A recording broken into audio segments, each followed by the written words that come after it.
Vi har om menstruationscyklussen. Menstruationscyklussen starter oppe i hjernen, hvor hypotalamus udskiller hormonet GnRH, det releasing hormone, som påvirker hypofysen til at udskille hormonerne FSH og LH. Disse hormoner bliver ført fra hjernen og ned til æggestokkene gennem blodet. FSH, det follikelstimulerende hormon, får folliklen til at vokse. Derudover stiger blodets indhold af østrogen, og livmoderen bliver gjort klar til ægløsning. Lige inden ægløsning stiger mængden af hormonet LH. Efter ægløsningen bliver ægget ført gennem æggelederen, som består af en glat muskulatur, ved hjælp af femmerhår ned til livmoderen. På det her tidspunkt er østrogen og progesteron på et højt niveau, og dermed er livmoderen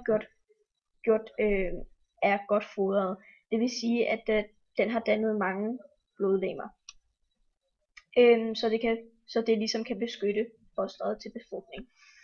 Hormonet progesteron gør også, at det forhindrer dannelsen af et nyt æg.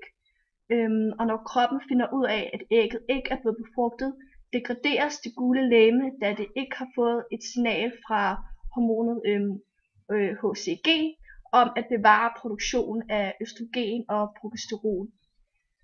Derfor er processen så slut, og menstruationen begynder, hvorefter cyklusen gentages igen. Videoen her er lavet af Sofie M. og Andrea Tange.